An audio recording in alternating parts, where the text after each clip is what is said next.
kung sa tingin ninyo naligaw lang, tulungan na. Paano pa kung halimbawa dumadako lang dito kami, hindi naman kami sa atin.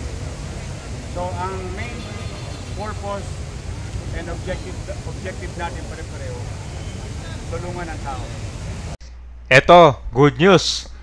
Lalo na sa mga first-timers dadaan sa Manila, tapos may dala kayong 2 wheels or 4 wheels. Diba, karamihan dito hindi pa kabisado yung mga signages, kailan dilipat ng lane, pwede mag U-turn. Pinakiusapan na ni Yorme na tulungan din yung mga driver, lalo na pagdayo galing sa ibang lugar. So, good news ito sa NTPB. Tara, alamin natin ang mensahe ni Yorme ngayon.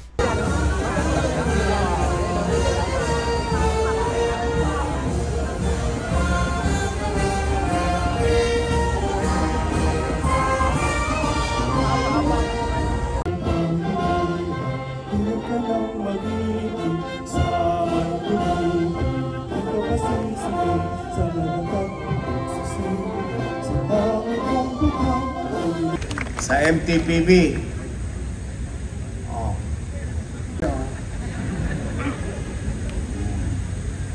Siguro naman narinig na ng direktor ninyo na si Dennis Biaye. Ang traffic enforcement is traffic assistance. Hindi violation lagi ang hinahanap natin.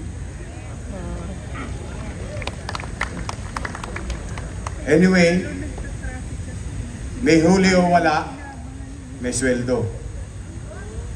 Ang tanong lang naman kailan. Opo, buti na sa umpisa pa lang, malaman nyo na. Ang sabi, di ba? Ang nagsasabi ng tapat, nagsasama ng? Oh, hindi ko alam kung aabot ang sweldo ninyo sa katapusan. Yes. That's how we are ruined.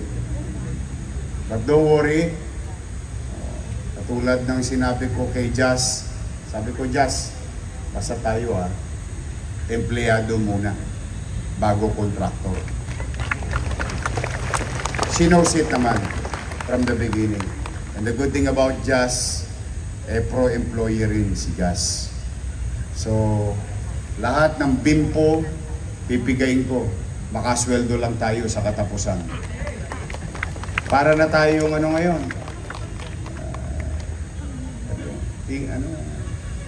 minimum age earner, hand to mouth, may kita, may chicha. Ganun po ang sitwasyon natin. But don't worry, I don't want to ruin your week. I'm just trying to, state the facts that we are really in a fiscal ICU. To our people in Manila. Para sa lungsod ng Manila, para sa mamamayan, nagbibigyan ko ng dignidad ang aking pamilyang uuwian mamaya pagtapos sa trabaho. Yan ang simple kung bakit. Pangalawa, bawal na tayo. Pag nakitang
sa tingin ninyo, naligaw lang, tulungan na.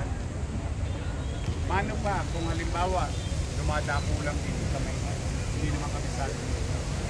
So, ang main purpose and objective natin pare-pareho, tulungan ang tao. O yung mga talongges, talagang makukulit. O, lahat ito ngayon isang linggo, wala kayong gagawin. Lahat ng intersection, hindi pwedeng gulungan ng gulong ang pedestrian lane. Sabihin, sabayin ninyo. Okay, must respect pedestrian lane. Bakit ko pinagagawa sa inyo yun? Ano? Alam nyo ba kung nasaan ang pamilya nyo ngayon? Hindi nyo alam. Tama, mali. Baka tumatawid din ngayon yun. So you do it for your family, do it for the people, do it para sa kailan. Awayin ninyo. Basta pag pumasok sila sa Maynila, from Vito Cruz,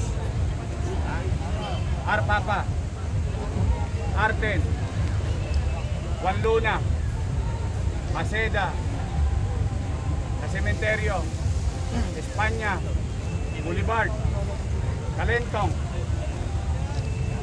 lahat pag pumasok sila sa Maynila, kailangan nila i-respeto yun.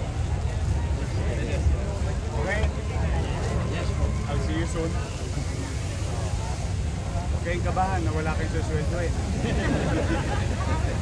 Mag-alala, hindi kayo nag-iisa. Okay, totoo yung sinabi ko kanina, basta magagawa tayo ng paraan.